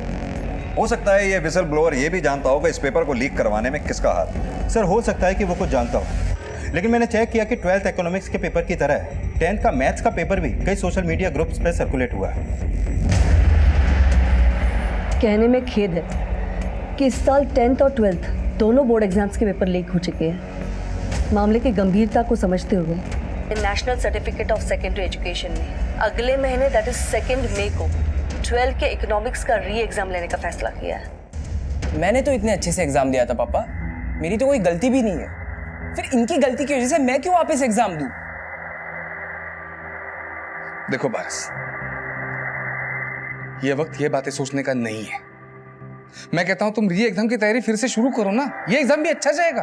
पापा मैं जब तक री एग्जाम के रिजल्ट का वेट करूंगा तब तक यूएस के कॉलेज के एडमिशन की डेट निकल जाएगी और मेरे यूएस जाके पढ़ने का ड्रीम ही रह जाएगा। देखो पारस, जो चीजें अपने हाथ में नहीं है उन्हें लेकर परेशान नहीं होना चाहिए। इंडिया में भी अच्छे कॉलेजेस है, अच्छी यूनिवर्सिटीज है। यहाँ पढ़ के क्या होगा पापा? 12th का नहीं 10th के मैथ्स के एग्जाम का भी पेपर लीक हुआ है और क्या पता 12th के इकोनॉमिक्स के री एग्जाम का वापस लीक हो जाए, या कुछ फेयर नहीं है पापा। पारस मैम लेकिन 10th का मैथ्स पेपर भी लीक हुआ है और आप सिर्फ 12th का री एग्जाम करवा रहे हो। हमने इस बारे में विचार किया था, लेकिन 10th स्टैंडर्ड के स्टूडेंट्स पास होकर किसी न किसी स्कूल में कैरी फॉरवर्ड हो जाते हैं। इसमें उनके करियर में कोई फर्क नहीं पड़ता, इसीलिए हम उन स्टूडेंट्स को दोबारा से एग्जाम का प्रेशर देके उन्हें परेशान नहीं करना चाहते। लेकिन 12th का एग्जाम स्टूडेंट्स के लिए लाइफ चेंजिंग होता है। स्टूडेंट्स जिंदगी के ऐसे चरण में होते हैं जहाँ किसी के साथ भी कोई नाइंसाफी नहीं होनी चाहिए। इसलिए बहुत सोच समझने के बाद हमने ये फैसला लिया है कि सिर्फ 12th का इकोनॉमिक्स का री एग्जाम लिया जाएगा।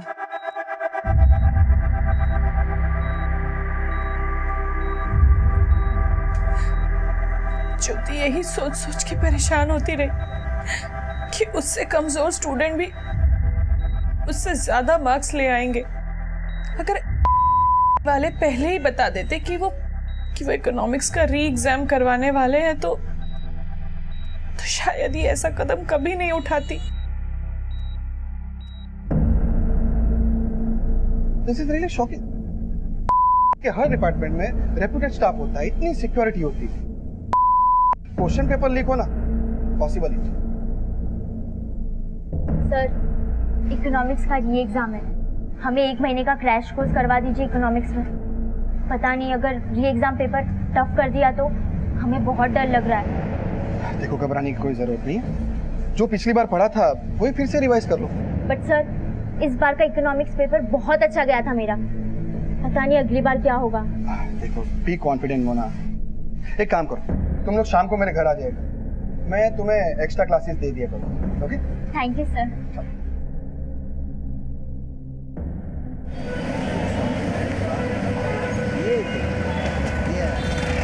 तेरे चक्कर में 5000 का नुकसान हो गया। बोला था इकोनॉमिक्स का आइटम बम खरीदना है, पर हुआ क्या? बोर्ड वाले फिर से एग्जाम ले रहे हैं। अब मैं क्या करूं पापा, इस बार मैं उस त्यागी से 2500 में पेपर खरीदूंगा। अबे पैसे पेड़ पे उगते हैं? बस इसी तरह पेपर खरीद कर या नकल करके पास होते रहना जिंदगी भर। पापा सब ऐसे ही पास होते हैं, और आपने क्या तीर मार लिया लाइफ में? 8वीं फेल ही हो। क्या बोला? सर हमने एग्जाम पेपर सेट करने वाले मनी नागेंद्र की टीम से लेकर पेपर सिलेक्ट करने वाली टीम के हर मेंबर को इन्वेस्टिगेट किया। सर लगता नहीं है कि इन सब में उनका कोई हाथ होगा। और वो प्रिंटिंग प्रेस? सर हमने वहां के सीसीटीवी फुटेज चेक की, लेकिन कुछ भी सस्पिशियस नहीं मिला। और सर 4173 सेंटर्स के क्वेश्चंस पेपर जिन बैंक्स में रखे गए थे वह अभी भी जांच चालू है। और वो आईपी एड्रेस ट्रेस हुआ जिससे डायरेक्टर अर्चना त्रिपाठी को मेल भेजा गया था? सर हमारी साइबर टीम ट्रेस करने की कोशिश कर रही है। त्यागी साले मेरे 5000 रुपए वापस कर। तुझे पता है बोर्ड एग्जाम फिर से ले रहा है। फिर से एग्जाम कर रहा तो मैं क्या करूं? पैसा वापस नहीं करूंगा। अगर पैसे वापस नहीं करेगा ना तो री एग्जाम की पेपर मुझे फ्री में देना होगा। गाँव बसा नहीं, लुटेरे पहले आ गए। एग्जाम पेपर बनना अभी शुरू नहीं हुआ तो पहले से घंटे कर रहा।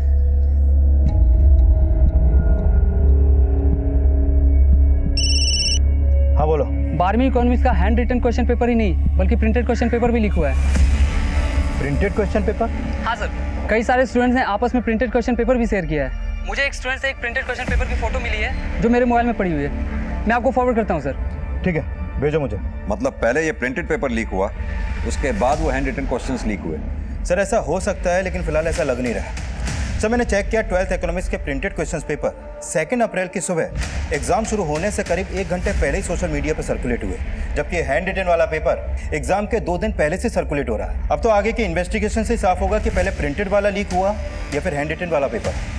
त्यागी के 4173 सेंटर्स हैं, हो सकता है इसमें एक नहीं, एक से ज्यादा गैंग का हाथ। लेकिन सर अभी तक हमारे पास एक गैंग का भी कोई लीड नहीं है, और ऊपर से ये दूसरा। सर ये केस तो और भी कॉम्प्लिकेटेड होता जा रहा है। इस प्रिंटेड पेपर में का सेंटर कोड है, पता करो कौन से सेंटर का कोड है। Okay sir.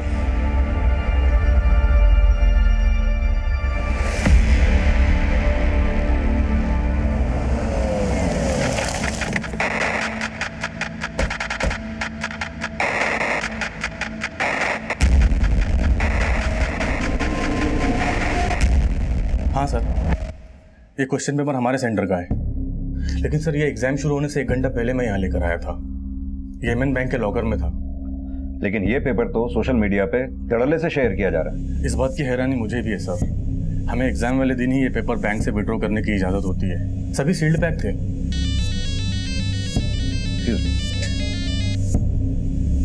हाँ त्यागी बोलो। सर मैंने एमएन बैंक के मैनेजर से पूछताछ की। उसका कहना है कि क्वेश्चन पेपर्स का बंडल एग्जाम शुरू होने से 1 घंटा पहले ही लॉकर से निकाला गया था। और सर बैंक में चारों तरफ सीसीटीवी है, तो बैंक से पेपर लीक होने की पॉसिबिलिटीज बहुत कम है सर। मुझे लगता है इस कांड में बैंक के ही किसी स्टाफ का हाथ है। और हाँ, तुम बोल रहे थे ये प्रिंटेड क्वेश्चन पेपर एग्जाम शुरू होने से पहले सोशल मीडिया पे शेयर किया गया। हो सकता है ये प्रिंटेड क्वेश्चन पेपर बैंक से स्कूल लाते समय रास्ते में कहीं लीक किया गया हो।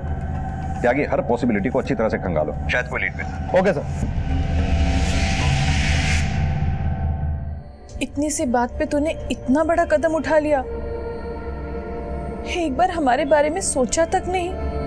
अरे लाइफ में हमें कितनी सारी मुश्किलों का सामना करना पड़ता है, झूठ, अन्याय, सब कुछ सहना पड़ता है, मगर इसका मतलब ये तो नहीं कि इन सब से हार मानकर हम आत्महत्या कर लें। हमें इनसे लड़ना पड़ता है। हाँ बेटा, अब तेरे साथ नाइंसाफी नहीं होगी। बोर्ड री एग्जाम करवा रही है, तू सबको दिखा देना कि तू सबसे अच्छे मार्क्स ला सकती है। पर पापा, मैंने तो सोचा था 12th के बाद कंपटीशन टेस्ट की तैयारी करूंगी, लेकिन फिर से इकोनॉमिक्स। ये सब सुन के तो ऐसा लग रहा है जैसे डिग्री एजुकेशन का कोई मतलब ही नहीं रह गया है यार। देखना, फिर से री एग्जाम्स का क्वेश्चन पेपर लीक हो जाएगा। सर जिस आईडी से डायरेक्टर को मेल किया गया था उसका आईपी एड्रेस ट्रेस हो गया है। सर ये मेल किसी विट्ठल मेहता की आईडी से की गई थी, और पता चला है कि विट्ठल मेहता के बेटे ने इस साल 10th के बोर्ड का एग्जाम भी दिया है। सर वो मेल मैंने नहीं, मेरे बेटे ने भेजा था। उसे उसके एक दोस्त ने बताया था कि 10वीं के एग्जाम्स के पेपर लीक हुए। मेरा बेटा बहुत मेहनती है सर, और वो चाहता था एग्जाम्स फेयर हो। आपको पता है आपके बेटे को वो पेपर्स किस फ्रेंड से मिले थे?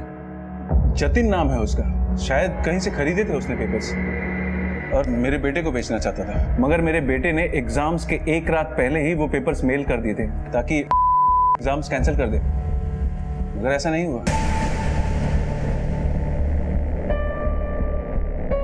पूरा अप्रैल है तुम्हारे पास तैयारी करने के लिए। एग्जाम होगा तो मई में ही होगा, इसलिए अच्छे से पढ़ाई करना। बट सर, इतना सब कुछ हो रहा है, उस वजह से मैं कंसंट्रेट ही नहीं कर पा रही। टीवी न्यूज़ देखना बंद कर दो। बार बार वही सोचोगे तो कंसंट्रेट कैसे कर पाओगे? All the best.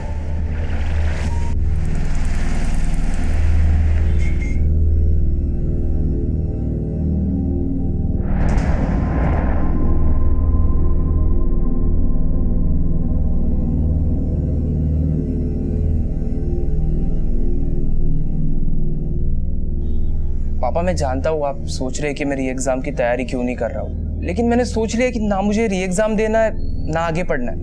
क्या फायदा है ये सब करके? मैं बस आपका बिजनेस संभालना चाहता हूँ पापा। बिना पढ़े।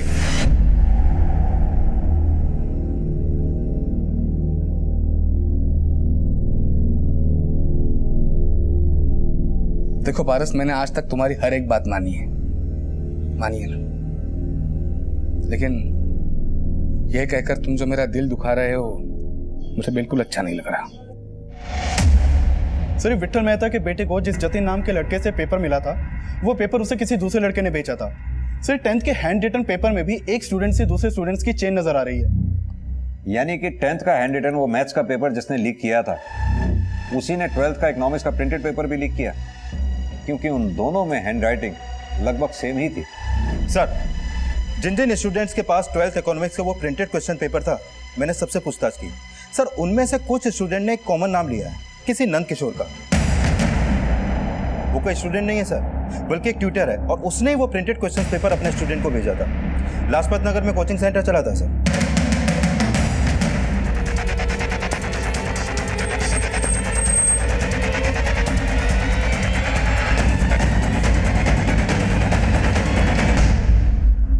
मैंने अपने स्टूडेंट से पैसे लिए थे सर, उनसे कहा था कि एग्जाम के 1 घंटा पहले उन्हें क्वेश्चन पेपर दे दूंगा, लेकिन सर मैंने सिर्फ अपने स्टूडेंट्स को भेजा था सर। लेकिन तुझे वो पेपर मिला कहाँ से? सर मेरे दोस्त हैं, एम के प्राइड स्कूल में पढ़ाते हैं सर, उन्होंने ही मुझे उस क्वेश्चन पेपर की फोटो भेजी थी। नाम बोल उनका। सर नंद किशोर ने हमें बोला था कि वो हमें 2 लाख रुपए देगा, इसीलिए सर। नंद किशोर के अलावा और किस किस को बेचा वो क्वेश्चन पेपर? सर जी उसके अलावा और किसी को नहीं दिया। एग्जाम से 2 दिन पहले वो क्वेश्चन पेपर इतने बच्चों के पास था, तुम ही दोनों में से कोई एक क्वेश्चंस हाथ से लिख लिख के बेच रहा था। सर हमने तो एग्जाम शुरू होने से सिर्फ 1 घंटा पहले ही उसकी फोटो खींचकर नंद किशोर को भेजी थी सर। ये ऐसे नहीं बोलेंगे, अच्छी तरह से तोड़ो इनको। सर सर सर हमने कुछ भी नहीं किया उसके अलावा। सर वो तीनों भी वही कहानी बोल रहे हैं, और उनमें से किसी की भी हैंडराइटिंग उस हैंड रिटन वाले पेपर से मैच नहीं करती है। मैंने सबके मैसेजेस भी चेक किए, और सर ऋषि और रोनित ने एग्जाम शुरू होने से 1 घंटे पहले ही नंद किशोर को सिर्फ प्रिंटेड पेपर का फोटो भेजा था। यानी कि उन हैंड रिटन क्वेश्चंस को लीक करने वाला कोई और ही है। सर मुझे भी यही लग रहा है, क्योंकि ये हैंड रिटन वाला ही पेपर सबसे ज़्यादा सर्कुलेट हुआ था। सर अभी तक हम 100 से ज़्यादा स्टूडेंट से क्वेश्चनिंग कर चुके हैं, और उन सबको वो पेपर किसी ना किसी दूसरे स्टूडेंट से मिला है, और वो स्टूडेंट इसी बात का फायदा उठा रहा है। मतलब सर? मतलब ये त्यागी, अभी तक तुमने जितने भी स्टूडेंट्स को इंटेरोगेट किया है, हो सकता है उन्हीं स्टूडेंट्स में से कोई स्टूडेंट ऐसा हो जिसने वो क्वेश्चन पेपर किसी बाहर वाले से खरीदा हो, और अब वो खुद को बचाने के लिए किसी दूसरे स्टूडेंट का नाम दे रहा हो। पॉसिबल है सर। जितने भी स्टूडेंट्स हमारी रडार में हैं, हम उन सबका और उनके पेरेंट्स का बैकग्राउंड चेक करवा रहे हैं, लेकिन किसी के भी खिलाफ अभी तक कुछ भी नहीं मिला सर। त्यागी, स्टूडेंट्स जितने भी स्टूडेंट्स का नाम सबसे ज्यादा ले रहे हैं, यानी कि ऐसे स्टूडेंट्स जिन्होंने अपने दोस्तों में वो पेपर सबसे ज्यादा सर्कुलेट किया, उनकी लिस्टिंग करो, उनकी डिटेल्स मुझे दो। री एग्जाम्स होने में 20 दिन बचे हैं, और हमें उन 20 दिनों के अंदर ही इस केस को सॉल्व करना होगा।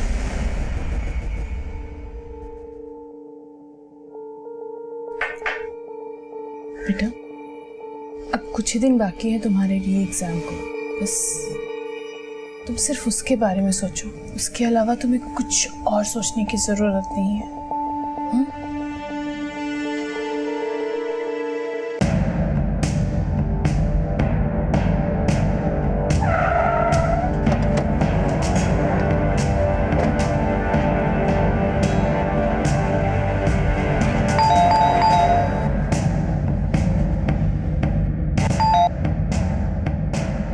जी बोलिए, आप लोग कौन है? पुलिस। ये सुरेंद्र त्यागी यहीं पे रहता है ना? जी हाँ यहीं रहता है, मेरा बेटा है। बुलाइए उसको। लेकिन वो तो घर पे आई नहीं। फोन लगाइए उसको। जी फोन अंदर पड़ा, मैं लगाता हूँ।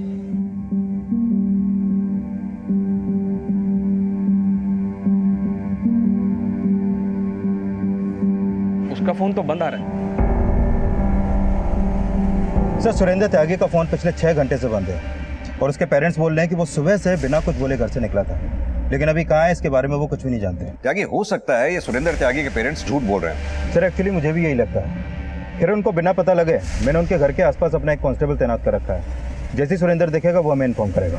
ये सुरेंद्र त्यागी एक स्टूडेंट है, माना लीक हुए पेपर खरीदने में इसका कोई हाथ है, लेकिन ये हमारे लिए सिर्फ एक मोरा है। इसके जरिए हमें उस शातिर तक पहुंचना है जो इस कांड का मास्टरमाइंड है। त्यागी एक काम करो, ये सुरेंद्र त्यागी के पेरेंट्स को थाने बुलाओ, हो सकता है उन्होंने ही इसे कहीं छुपा रखा हो। Okay sir. सर मैं मानता हूँ कि मेरे बेटे से गलती हुई है, लेकिन उसे वो पेपर एक स्टूडेंट ने बेचा था। लेकिन आपके बेटे सुरेंद्र ने जिस नरेश का नाम बताया हमें, उस नरेश नाम का स्टूडेंट तो हमें कोई मिला ही नहीं। कहीं ऐसा तो नहीं वो नरेश कोई और ही है जिससे आपने अपने बेटे के लिए पेपर खरीदा था? नहीं सर, मुझे तो पता भी नहीं था। कि सुरेंद्र के पास वो लीक हुआ पेपर था, और सर अगर मुझे पता होता तो मैं उसे पहले ना समझा देता। तो फिर सुरेंद्र को गायब कहाँ कर दिया? सर मैं तो खुद अपने बेटे के लिए परेशान हूँ। परेशान है या उसे बचाने की कोशिश कर रहे हैं? नहीं सर, और हाँ सर, जैसे मुझे मेरे बेटे के बारे में कुछ भी पता चलेगा मैं सबसे पहले आपको इन्फॉर्म करूंगा। ठीक है।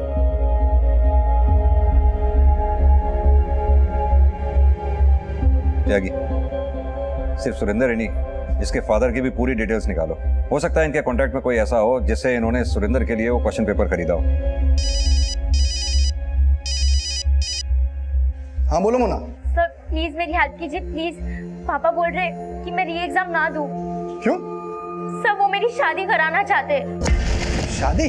हाँ सर, मैंने उन्हें पहले भी मना लिया था कि मैं पास होंगी तो वो मुझे कॉलेज में भी पढ़ाएंगे, लेकिन जब से ये री एग्जाम का अनाउंस हुआ है तब से वो पढ़ाई लिखाई में बिलीव ही नहीं रहा उनको। सर प्लीज मेरी हेल्प कीजिए, मुझे शादी नहीं करनी। देखो देखो मोना, तुम टेंशन मत लो, मैं तुम्हारे पापा से बात करूंगा। Thank you sir.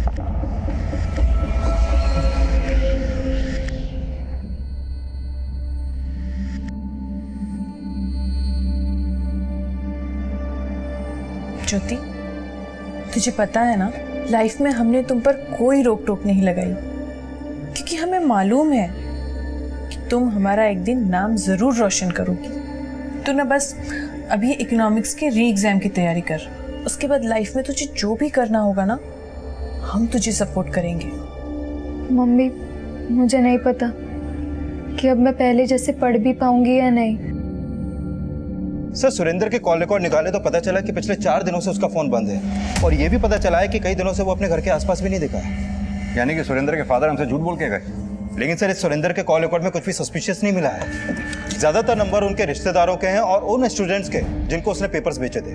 लेकिन सर हैरानी की बात तो यह है कि जब से वो गायब है उसने अपना बैंक अकाउंट एक्सेस नहीं किया, और उसके अकाउंट में ज्यादा पैसे भी नहीं है, जबकि उसने वो पेपर बेच के लाखों रुपए कमाए थे। हो सकता है वो पैसा उसने किसी और के अकाउंट में जमा कर रखा हो, या फिर अपने बाप के। सर उन्होंने झूठ तो बोला ही है, उठा के लाऊं? यहीं पे पूछते हैं। नहीं त्यागी, सुरेंद्र तो सिर्फ एक मोहरा है। हो सकता है उसके फादर ने किसी के डर से उसे कहीं छुपा रखा हो। हमें तो उस आदमी तक पहुंचना है जिसने वो पेपर लीक कराया। फिलहाल सुरेंद्र के फादर पे नजर रखो, उन्हें पता भी नहीं चलना चाहिए कि हमने उन पे नजर रखी हुई है। उनके कॉल रिकॉर्ड्स, बैंक अकाउंट्स सब अच्छी तरह से खंगालो, शायद उनमें से हमें उस आदमी का पता चले जिसने वो पेपर लीक करवाया। Okay sir.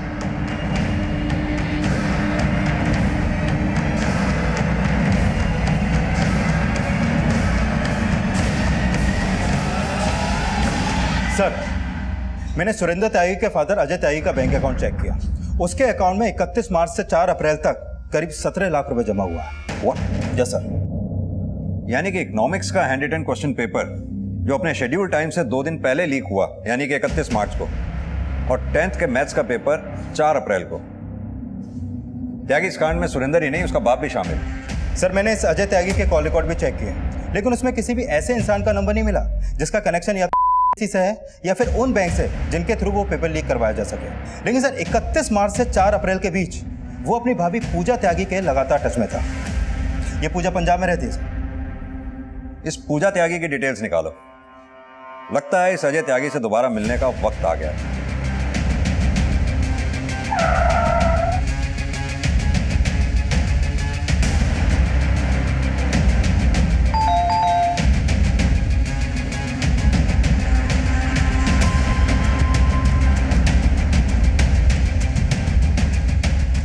सर वो पैसा पेपर लीक स्कैम का नहीं था, मैंने कई लोगों से अपना उधार वापस लेना था। अब तेरा उधार हम चुकता करेंगे। सीधी तरह से ये बता, तेरी शय पे तेरा बेटा क्वेश्चन पेपर बेच रहा था ना? मुझे नहीं पता सर। मैंने बोला ना, सीधी तरह से बता, तेरा बेटा सुरेंद्र है कहाँ? मुझे नहीं पता सर। ये ऐसे नहीं बोलेगा, अच्छी तरह से तोड़ो उसको।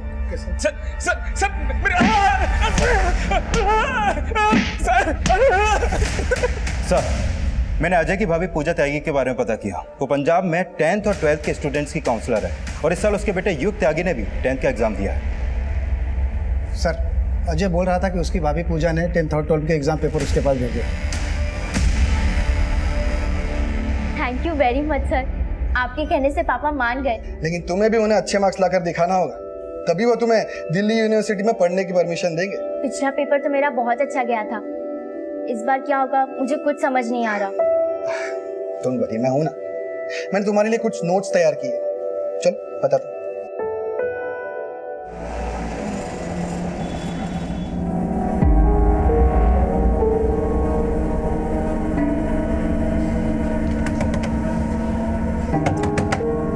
चल चल चल, हमें निकलना है, पुलिस को सब पता चल गया। एक मिनट।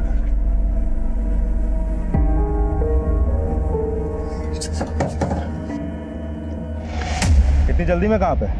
युग बेटा, तेरी मम्मी तो पहले ही पकड़े जा चुकी हैं, अब तुम दोनों भी नहीं बच पाओगे।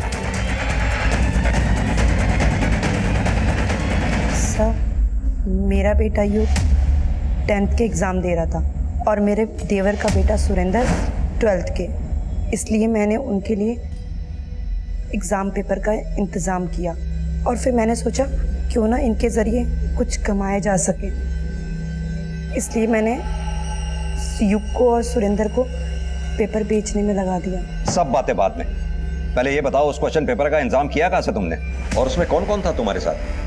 पिछली बार तो मेरा एग्जाम आपकी वजह से बहुत अच्छा गया था, लेकिन इस बार मुझे थोड़ा डर लग रहा है। क्या आप ये एग्जाम के पेपर नहीं निकलवा सकते? सर, पिछले 3 साल से मैं एग्ज़ाम का सुपरिटेंडेंट हूँ। मुझे पता था कि एग्ज़ाम शुरू होने के 1 हफ्ता पहले ही सभी सब्जेक्ट्स के क्वेश्चन पेपर बैंक लॉकर में लाके रख दिए जाते हैं। 30 मार्च को जब 12th के कंप्यूटर साइंस का एग्ज़ाम था, तब मैं कंप्यूटर साइंस का पेपर लेने बैंक गया था। देखिए, मैनेजर सर तो अब तक आए नहीं है। लेकिन 1 घंटे में एग्ज़ाम शुरू हो जाएंगे, मैं वेट नहीं कर सकता। 1 मिनट, मैं सर से बात करता हूँ। हाँ, हेलो सर।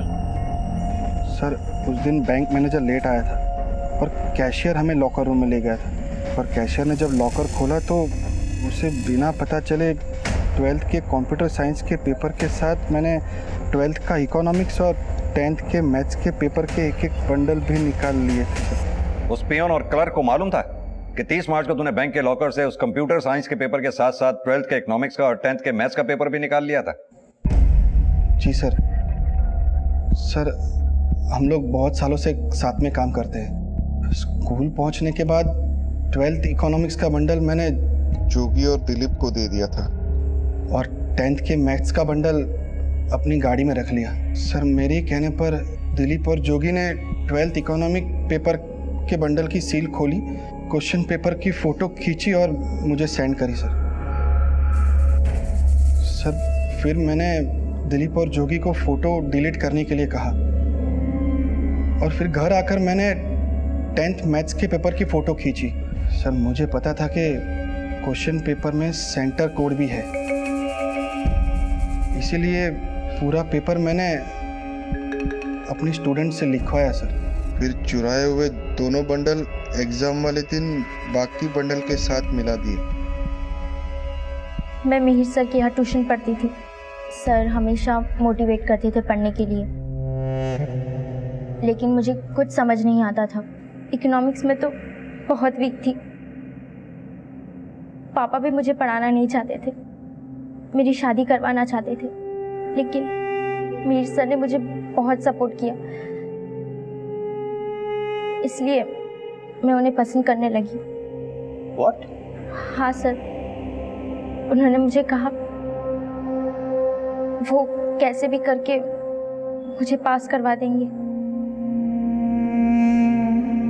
सर, ये क्वेश्चन पेपर मैंने मोना के लिए ही चुराया था। सर, वो इकोनॉमिक्स में वीक थी, इसीलिए तूने वो पेपर मोना से ही लिखवाया और बाकी स्टूडेंट्स को वो क्वेश्चन पेपर नहीं दिया? सर, मोना के अलावा ये क्वेश्चन पेपर मैंने पूजा त्यागी को भी दिया था। उसका लड़का 10th में पढ़ता था और इसीलिए मैंने 10th का पेपर भी उसके लिए चुराया। मुझे प्रिंसिपल बनना था, लेकिन प्रिंसिपल बनने के लिए कम से कम 10 साल का टीचिंग एक्सपीरियंस होना चाहिए सर, और मेरे पास तो 7 साल का ही एक्सपीरियंस था। पूजा त्यागी का पॉलिटिकल कॉन्टेक्स्ट बहुत अच्छा था सर, इसलिए उसने मुझे कहा कि अगर मैं उसे 10th का पेपर लाके दूँ उसके बेटे के लिए, तो वो मुझे प्रिंसिपल बनवा सकती है उसके पॉलिटिकल इन्फ्लुएंस लगाकर। इसलिए सर 10th का मैथ्स का पेपर मैंने उसे लाकर दे दिया। सर तभी उसने मुझे कहा कि उसके देवर का लड़का 12th बोर्ड की एग्ज़ाम दे रहा है, तो सर उसे खुश करने के लिए मैंने इकोनॉमिक्स का पेपर भी उसे दे दिया सर। लेकिन सर मुझे ये नहीं पता था कि वो पेपर बेचकर पैसा कमाने के चक्कर में है सर। क्राइम ब्रांच ने बेहद ही जुझारू तरीके से 12th इकोनॉमिक्स के री एग्जाम से पहले ही इस केस को क्रैक करके होनहार स्टूडेंट्स के मन में एग्जाम्स के प्रति विश्वास पैदा किया। और इस साल ज्योति और पारस समेत 12th के 12 लाख से ज्यादा स्टूडेंट्स ने इकोनॉमिक्स का री एग्जाम दिया। लेकिन नकल और पेपर लीक होने जैसे गंभीर मुद्दों पर विचार करने की जरूरत है, क्योंकि अगर एग्जाम्स फेयर न हो तो इसके परिणाम बेहद ही घातक साबित हो सकते हैं।